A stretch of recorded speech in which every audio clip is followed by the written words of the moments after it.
Hello everyone, welcome to my channel Devi Hari Vlogs. Please subscribe my channel and press the bell icon for more videos. ఈ వీడియోలో శివరాత్రి పండుగ గురించి ఒక ముఖ్యమైన కథ తెలుసుకుందాం. మహాశివరాత్రి పరమశివునికి ఎంతో ప్రీతికరమైన రోజుగా మన ధర్మశాస్త్రాలు చెబుతున్నాయి. ఆ రోజు ప్రతి ఒక్కరూ ఉపవాసం, జాగరణ ఉండడం, రోజంతా శివనామస్మరణతో గడపడం, ప్రదోష వేళయందు శివునిని అభిషేకించడంతో పాటు విశేషించి శివుడికి బిల్వార్చన, రుద్రాభిషేకం వంటివి చేయడం శ్రేయస్కరం.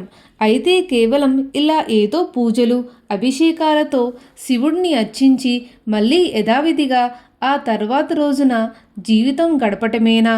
మరి ఈ పండగ వల్ల ఏదైనా ఇతర ప్రయోజనం ఉందా అని ఆలోచిస్తే దీనికి సమాధానం లింగ పురాణంలో ఓ చక్కటి కథ ఉంది. ఆ మహాదేవుడే చెప్పిన కథ ఇదే. సాక్షాత్తు ఆ పరమశివుడే శివరాత్రి వ్రత ప్రభావాన్ని పార్వతీదేవికి ఈ కథ ద్వారా చెప్పాడు. పూర్వం ఓ పర్వత ప్రాంతంలో ఒక బోయవాడు ఉండేవాడు. ఉదయాన్నే వేటకు వెళ్ళడం, సాయంకాలానికి ఏదో ఒక మృగాన్ని చంపి దానితో తన కుటుంబాన్ని పోషించడం అతడి దినచర్య. అయితే ఓ రోజు ఉదయమే వెళ్ళిన ఆ బోయవాడికి చీకటి పడే వేళైనా ఒక్క జంతువు దొరకలేదు. దాంతో అతడు నిరాశగా ఇంటి ముఖం పట్టాడు. అలా వస్తుండగా అతడికి దారిలో ఒక సరస్సు కనిపించింది. రాత్రిపూట ఏదైనా జంతువు అక్కడికి నీళ్లు తాగడానికి వచ్చి తీరుతుంది. అప్పుడు దాన్ని సంహరించవచ్చని అనుకుని ఆ సరస్సు పక్కనే ఉన్న ఒక చెట్టు ఎక్కి కూర్చున్నాడు. తన కంటి చూపునకు అడ్డంగా ఉండడంతో ఒక కొమ్మ ఆకులను తుంచి కింద పడవేశాడు. ఆ బోయవాడు ఊతపదంగా శివశివ అంటుండేవాడు. అలా అనడం మంచో చెడో అతడికి తెలీదు. కానీ ఆ సమయంలో అలా అంటూనే కాలం గడిపాడు. అలా గడిపిన రాత్రి శివరాత్రి పర్వదినమని కూడా తెలియదు ఆ బోయకు.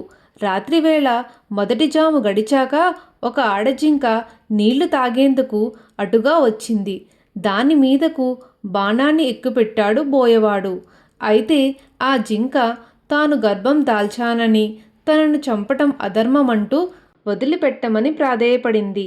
మామూలుగా అయితే అతడి మనసు క్రూరంగా ఉండేదే.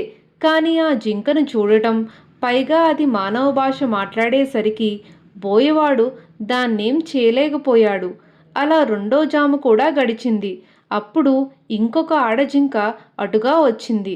దాన్ని సంహరించాలనుకునే లోపే అది కూడా మానవ భాషలో తాను తన భర్తను వెతుకుతూ విరహంతో కృశించి ఉన్నానని, పైగా బక్క చిక్కిన తన శరీర మాంసంతో అతడి కుటుంబానికి ఆకలి తీరదంటూ విడిచిపెట్టమని కోరింది.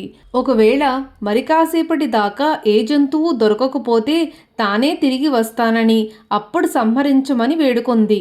మొదట కనపడిన ఆడజింక కూడా అలాగే పలికిన సంగతిని గుర్తుకు తెచ్చుకుని బోయవాడు ఆశ్చర్యపోయాడు. మూడో జాము గడిచేసరికి ఒక మగజింక అతడికి కనిపించింది.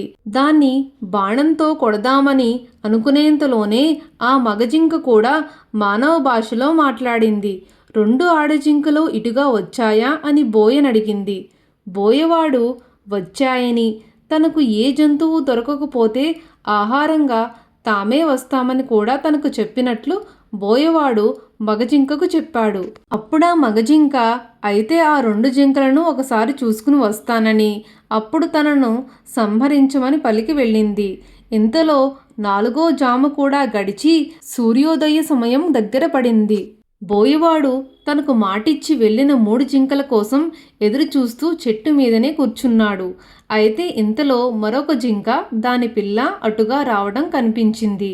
విల్లెక్కు పెట్టిన బోయవాడితో ఆ జింక కూడా తన పిల్లను ఇంటి దగ్గర విడిచి వస్తానని, అప్పటిదాకా ఆగమని పలికి వెళ్ళింది. మరికొద్దిసేపటికి నాలుగు జింకలు బోయవాడికిచ్చిన మాట ప్రకారం సత్యనిష్టతో అతడి ముందుకొచ్చి ముందుగా తనను చంపమంటే తనను చంపమని ప్రాధేయపడ్డాయి. ఆ జింకల సత్ప్రవర్తన బోయవాడిలో పరివర్తనను తీసుకొచ్చింది.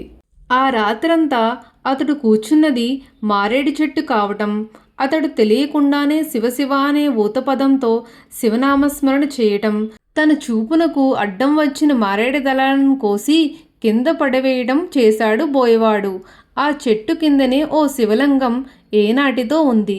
ఆ శివలింగం మీద అతడు వేసిన మారేడు దళాలు పడ్డాయి.